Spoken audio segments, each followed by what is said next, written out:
Bonjour à toutes et à tous, j'espère que vous allez bien. Moi, je vais super très bien. Tout au long de cette vidéo, nous allons parler des CoinMarketCap qui a donné sa guide tout au long de l'année 2023. Donc, c'est pour juste dire, c'est un guide du présent ainsi que de l'avenir dans le monde crypto. Eh bien, vous allez comprendre pourquoi il y a ces informations qui vont nous aider dans le monde cryptographique. Sans pourtant aussi oublier, le nouveau PDG de FTX désire relancer les activités de la plateforme. Qu'est-ce qu'on doit aussi savoir par rapport à cette actualité? Et nous allons terminer par parler des 4 signes qui vont nous permettre de savoir en ce qui concerne le bio market. Est-ce que c'est la fin du bio market? Pour commencer l'explosion du marché cryptographique? Eh bien, nous allons aussi parler tout au long de cette vidéo, tout en vous expliquant ces 4 indicateurs clés qui vont nous permettre de savoir ce que nous sommes en train de vivre ainsi que l'avenir. Alors, les gars, si c'est la première fois de passer sur notre chaîne, bienvenue sur la communauté Pierre LM Crypto. Abonnez-vous, activez également la cloche de notification pour être notifié à chaque fois que je publie une nouvelle vidéo. Eh bien, si tu désires aussi en savoir plus, eh bien, je t'invite dans le groupe d'actualité, groupe WhatsApp, canal Telegram où nous parlons bien évidemment d'autres choses. Alors, on va commencer le but de notre sujet. S'il s'agit de vérifier le marché cryptographique, nous sommes un peu en baisse par rapport à ce que nous avions constaté dernièrement la semaine passée. Bien sûr, au début de cette semaine qui est en cours. Alors, nous pouvons juste comprendre que le Bitcoin nage à 20 942 $, mais tandis que l'Ethereum qui est à 1550 $. Et le BNB qui est descendu à une affaire de 277 $, quittant une affaire de 300 $. Et c'est pour juste te faire comprendre que nous sommes pendant la période un peu baissière par rapport à une courte durée d'une semaine, 2 semaines. Mais d'une manière générale, nous sommes pendant la période du bio market. Ce n'est pas encore la période de bull run. Mais bien que nous sommes pendant la période de bull run, pendant la période du bio market plutôt, nous connaissons bien que par rapport aux traces précédentes, le bio market a toujours eu tendance de dire l'équivalence de 4 ans et le bull run, 4 ans après, on reconnaît directement le bull run que nous appelons la hausse du marché cryptographique. Mais là, nous sommes en train d'attendre la période du halving day qui aura lieu en 2024. Et c'est pour juste dire que rien n'empêche avant 2024 que le marché essaye un peu de changer l'allure et c'est pour juste dire monter à la hausse. Je t'ai parlé dans cette vidéo où je t'ai parlé des autres facteurs qui pourraient permettre à ce que nous puissions monter à la hausse. Je t'ai expliqué dans cette vidéo, n'hésite pas d'aller jeter un coup d'œil ou bien à l'annonce qui vient de s'afficher quelque part, tu comprendras d'autres choses par rapport à cette période que nous sommes en train de vivre et bien sûr avec le temps et par rapport à la hausse du marché cryptographique.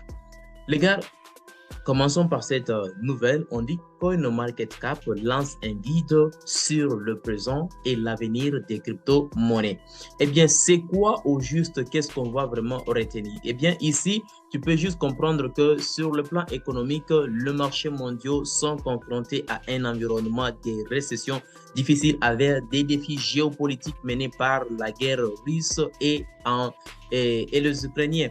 Et à part ça, il y a en termes de crypto-monnaies, de nombreux facteurs majeurs se sont effondrés, y compris Luna. Tu es vraiment habitué à la crypto-monnaie et tu es lancé dans le crypto-monnaie depuis longtemps, tu pourrais comprendre tout cela. Luna, Celsius, FTX et 3C, tout ça, ça a causé à ce que le marché essaie un peu de régresser et nous sommes en train de vivre la baisse du marché cryptographique. Et surtout avec l'effondrement de FTX a causé vraiment multiples chutes des autres cryptos tels que par exemple Solana qui a essayé un peu de chuter. Bien sûr que Solana pour l'instant est en train de chercher un moment de monter. Donc là, s'il s'agit de vérifier un peu le prix de Solana, s'il s'agit de vérifier le prix de Solana, on peut juste comprendre que nous sommes à 21 $ pour une crypto qui était à plus de 100 $, mais là nous sommes à 21 $. Heureusement, Solana dernièrement était à une affaire de 8 $ et pour ceux qui ont eu à investir à 8 $, aujourd'hui, ils se sont fait vraiment fortune avec Solana. Imagine une affaire de fois 10, hein, une affaire de fois 10, fois 2, plus quelque chose, c'est vraiment beaucoup. Pour un Solana investi à 8 dollars et aujourd'hui à 21 dollars, c'est beaucoup d'argent pour ceux qui qui ont eu à investir dans Solana. À part ça, on dit de plus, il n'est toujours pas clair si le cycle de 4 ans de Bitcoin a joué un rôle dans cette tendance à la baisse. Alors que nous pensions auparavant que les institutions qui ont entré dans les crypto-monnaies signifiaient que la réduction des moitiés de Bitcoin n'aurait plus une force majeure dans l'industrie. Bitcoin nous a prouvé le contraire cette année. Alors, c'est juste des choses qu'on est en train de, d'une manière générale, ce sont des choses qu'on essaie un peu de se poser. Qu'est-ce qui pourrait arriver réellement après le bull run, les halving day? Est-ce que réellement les Bitcoin pourraient avoir cette possibilité de monter? Mais faisant référence aux années précédentes, c'est toujours le cas. C'est toujours le cas. À chaque fois qu'il y a halving day, les bitcoins a toujours eu cette tendance de monter et une fois ça monte, les altcoins suivaient toujours les mouvements du bitcoin. Alors pour l'instant, on ne sait pas ce que ça va arriver. Ce sont des probabilités qu'on se pose, mais on attend toujours on attend toujours pour que nous puissions savoir la suite. 2023 sera une année difficile, mais optimiste. Ça, c'est selon CoinMarketCap. Sur le marché de la crypto-monnaie, il est difficile, très difficile de prédire quelle sera la prochaine grande nouvelle. D'après notre expérience, nous connaissons bien que le besoin de positivité lorsque nous envisageons l'avenir des crypto-monnaies. Au lieu de penser à toutes les raisons pour lesquelles un nouveau mouvement décentralisé ne peut pas fonctionner, il est beaucoup plus bénéfique de penser à toutes les façons dont il peut fonctionner. Donc, pour regarder 2023, dans cet esprit de construire, probablement avec une reconstruction à faire aussi, j'aimerais voir une nouvelle année dans laquelle le marché de la crypto-monnaie commence à se redresser. 2023 pourrait être l'année où l'industrie aura plus de clarté sur la réglementation des défis, DeFi, des SEX ainsi que de DEX, de manière à protéger les consommateurs et les investisseurs. Donc, nous avions constaté que 2022 a vraiment fait perdre beaucoup d'argent, mais là, rien n'empêche qu'on essaie un peu de chercher un peu de solutions tout au long de l'année 2023. Alors, ils sont optimistes pour voir les choses, essaient un peu de changer, mais par rapport à toi, qu'est-ce que tu penses par rapport à cette année 2023? Qu'est-ce que tu penses pour toi? N'hésite pas de nous mettre en commentaire, dites-moi ce que vous en pensez par rapport à ça. Mais personnellement, 2023, c'est une année qui va vraiment, bien sûr, nous donner la clarté. Mais je vois avant que l'année ne termine, il pourrait y avoir que le marché essaie un peu de prendre autre position. Mais bon, bien sûr que je ne suis pas ton conseil financier pour te dire de commencer à investir aujourd'hui. Mais on peut juste voir à l'avenir ce que ça peut donner. Parlons des FTX où les nouveaux PDG qui dit que les courtiers peuvent revenir et que le jeton FTT s'est déclenché. Pendant qu'on parlait de ça, les jetons FTT commençaient directement à monter. Ça commençait à exploser. Donc, tu penses que tu peux juste voir que c'est en vert. C'est en vert. La crypto commençait à monter par rapport seulement à cette nouvelle.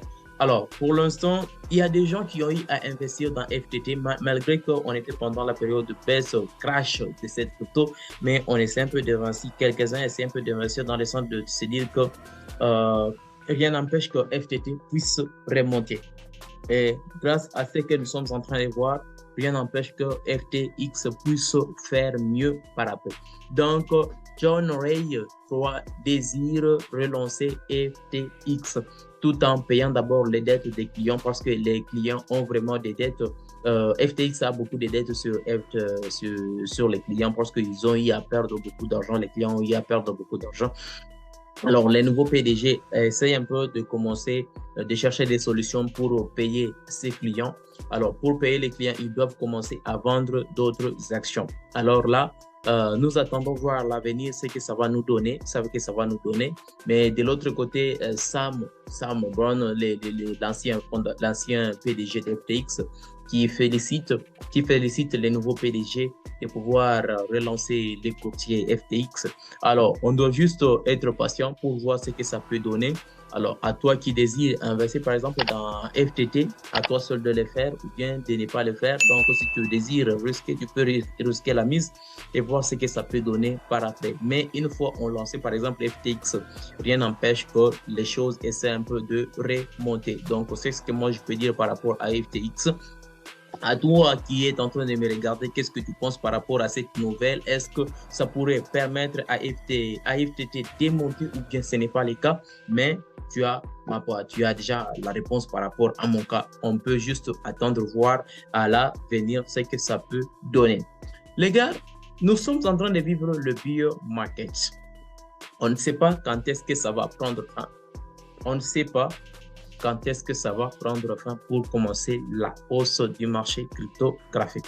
Mais d'autres analystes nous ont fait une analyse sur la crypto que nous appelons le Bitcoin, dans le sens de nous dire que le marché veut remonter à la hausse. Ça, c'est Glassnode, donc la société de Glassnode qui nous a donné 4 indicateurs sur 10 indicateurs, mais là, c'est juste 4 indicateurs qui signent la fin d'un marché baissier. Eh bien, premier indicateur qui signe la fin du marché baissier, c'est ils ont détecté le prix de plancher. Eh bien, le premier outil d'analyse est un modèle de détection des planchers. Celui-ci est basé à la fois sur l'indicateur technique descendé SMA.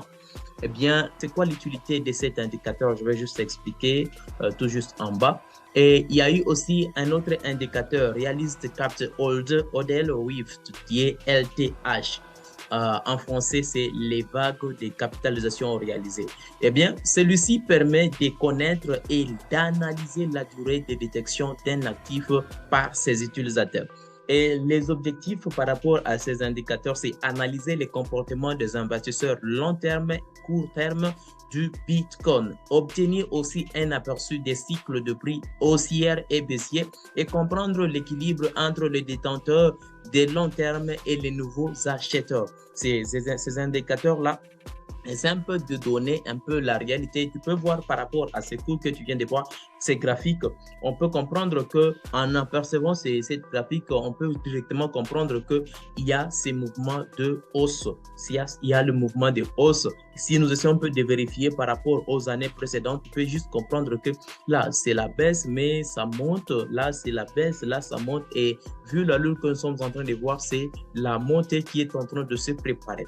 Alors, on doit juste être patient. Si tu essaies un peu de voir juste ici, on baisse, on monte. Et là, nous sommes en train de baisser. Et c'est pour nous dire qu'à partir d'ici, nous avons la probabilité de monter. Donc, on doit seulement être patient pour voir ce que ça peut arriver. Donc, l'année 2023, c'est une année qui est quand même optimiste. On doit seulement attendre voir la clarification pour que la clarté de la chose pour savoir maintenant la suite avec le temps. Eh bien, la deuxième observation concerne les multiples de Mayer. Cette dernière est un indicateur on-chain de Bitcoin. Il utilise les rapports entre le cours de Bitcoin et sa moyenne mobile sur des 100 jours pour en déterminer la tendance. Les performances historiques de Bitcoin indiquent que moins de 4,3% des jours des négociations de Bitcoin ont un multiple de Mayer inférieur à 0,6. Et tu peux juste voir comment est-ce que les choses sont en train de se passer. 2024, 2020, 2015. Ici, ça nous montre aussi un mouvement en 2019. Ici, nous sommes déjà en janvier. Là, c'est janvier 2023. Et nous pouvons directement comprendre que nous sommes en train de remonter petit à petit. Nous sommes en train de monter. Et avec ces indicateurs, bien n'empêche que nous puissions déjà avoir cette clarté que bien n'empêche en 2023, fin 2023, que les choses essaient un peu de changer. Donc, on peut avoir déjà une clarté par rapport à ce que nous pouvons voir. Donc, pendant ces temps, en d'autres termes, par rapport à cette signification de ces graphiques que vous venez de voir, l'indicateur montre que pendant cette période, il y a des gens qui buy des dips. Quand on parle buy des dips, signifie il y a des gens qui achètent pendant le creux. Quand il y a chute, ils achètent. Quand il y a chute, ils achètent Et quand ils achètent, ils gardent leur jeton en attendant qu'il y ait hausse. Et pendant ces temps, on peut directement comprendre qu'il y a des gens qui achètent seulement le Bitcoin sans pourtant le vendre. Ils attendent que ça puisse monter. Je vais bien sûr vous expliquer aussi à la fin de cet article que je suis en train de vous expliquer, que je suis en train de tirer référence. Vous allez comprendre qu'il y a des gens qui sont en train seulement d'acheter des crypto-monnaies pendant que le marché essaie un peu de chuter. Quand ils achètent, ils les gardent sans pourtant le vendre. Buy the dip. Et quand on essaie un peu d'acheter, de prendre ces mouvements, on peut directement comprendre que rien n'empêche que le marché essaie un peu de remonter parce que le marché essaie un peu de se stabiliser par rapport au prix de ceux qui sont en train d'acheter quand il y a creux. Deuxième indicateur, c'est l'apparition des marchés de frais concurrentiels. Un second indicateur de la fin du marché baissière est une augmentation saine de revenus des mineurs. Celle-ci indique un marché de frais concurrentiel. Celui-ci est dû à la congestion des blocs et à la hausse de la pression due sur le frais. Cet indicateur compare la moyenne trimestrielle pour le revenu de frais de mineurs à la moyenne mobile. Selon Glassnode, ESMA, qui est la moyenne mobile arithmétique de 90 jours de revenus de frais de mineurs, a dépassé la moyenne mobile arithmétique de 365 jours. Pour faire simple, les mineurs sont très actifs sur le réseau Bitcoin et les réseaux Proof of Work. Quand on parle de Proof of Work, nous voyons déjà c'est le réseau où on a la possibilité de miner, qui a vraiment le travail. Ce n'est pas la même chose comme le Proof of Stake où on fait le staking, ce n'est pas le cas. Alors, on nous dit juste ici, on dit l'augmentation des frais est résultat d'une forte concurrence entre le mineur. Et s'il s'agit de vérifier le mineur pour une durée de 360 jours, on peut directement comprendre qu'on continue toujours, il y a vraiment cette concurrence sur le marché. Alors, comme il y a cette concurrence, alors ça veut dire qu'il y a des gens qui continuent toujours de s'intéresser à la chose et avec le temps, on peut directement avoir le résultat. Et bien, on nous dit, cela indique que ces dernières perçoivent une augmentation de la rentabilité des miner des jetons Bitcoin, de quoi nous donner bon espoir pour la suite. Car une crypto-monnaie qui n'est pas rentable à miner n'aura que très peu de congestion de blocs. Alors, vous pouvez comprendre par rapport à ces graphiques qui est tout juste là. Autre indicateur qui est le troisième indicateur, des bases solides observées sur la rentabilité à court terme et à long terme. L'indicateur de rentabilité à long terme et à court terme est également totalement confirmé. Pour que cela arrive, il faut qu'un grand nombre de pièces aient été échangées à un bas prix. Cela crée une base solide pour le cycle haussier. Ces transactions à faible prix créent à elles seules un réalignement du marché vers des valeurs plus basses. En outre, cela confirme que les petits investisseurs sont actifs sur le Bitcoin et que les fluctuations ne sont pas le seul fruit de quelques baleines faisant fluctuer les cours à elles seules. Sur le graphique des glaces, donc on peut voir toute la période où les baleines ont dominé les marchés et les périodes de bull run. Tu peux voir aussi par rapport à ce que nous sommes en train de vivre pour l'instant. Pour l'instant, il y a de ces gens qui n'ont pas vraiment des moyens vraiment pour acheter, vraiment bouger même le marché cryptographique. Ils essaient un peu d'acheter les crypto-monnaies pendant des périodes de baisse et essaient un peu de garder leurs jetons tout en attendant. Mais s'il s'agit par exemple d'un parrain qui achète, il y a toujours eu répercussion sur le cours des crypto-monnaies. Mais pendant ce temps, attendons voir ce que ça va aussi nous donner. Et en dernier lieu, comme quatrième indicateur, des baisses de prix démotivantes pour des vendeurs de crypto-monnaies. On l'appelle Bitcoin Cycle Change Detection Indicator. Et celui-ci a entièrement été confirmé par les analyses de Glassnode. La métrique montre que le point a été atteint où la corrélation entre la dépression des prix et l'offre de profit diminue. Ainsi, les détenteurs de Bitcoin sont devenus insensibles au changement des prix des Bitcoins. Ils ont acheté des Bitcoins à un prix donné, bien que ça peut toutefois chuter, les cours essaient un peu de chuter. Quand les cours essaient un peu de chuter, ces investisseurs ont toujours eu peur de sens, dans le sens de dire que si je vends, je perds directement mon investissement. Dans la crypto-monnaie, avec le Bitcoin, quand on investit dans une crypto-monnaie donnée qui est le Bitcoin, par exemple, les investisseurs ne peuvent jamais accepter de vendre à un prix qui sera moins élevé. Donc, quand ils vont acheter, ils vont vendre leurs jetons par rapport à un prix de départ lors de l'investissement, ils vont directement perdre leur investissement. Alors, ils sont convaincus que le Bitcoin va normalement monter. Et quand ça va monter, c'est pour qu'ils puissent récupérer leurs bénéfices. Alors, pendant ce temps, personne ne peut jamais accepter de vendre ce Bitcoin à un prix qui sera moins bas. Il faudrait attendre que les prix montent pour vendre le Bitcoin. Alors, c'est pour juste dire qu'il y a des gens qui ont des jetons de Bitcoin, ils ne le vendent pas. Ils attendent toujours qu'il y ait hausse du prix. Alors, tout ça, c'est pour solidifier Bitcoin. Et quand on essaie un peu de solidifier Bitcoin à l'avenir, Bitcoin va monter. Et pendant ce temps, il y a toujours des gens qui continuent toujours d'investir quand il y a chute du marché. Quand il y a creux, ils essaient un peu d'acheter une partie des jetons. Quand il y a creux, ils essaient un peu d'acheter une partie des jetons. Et après, ils pensent toujours à long terme pour voir que le Bitcoin puisse remonter. Quand ça va remonter et les prix, ils peuvent maintenant vendre leurs jetons pour récupérer leurs bénéfices.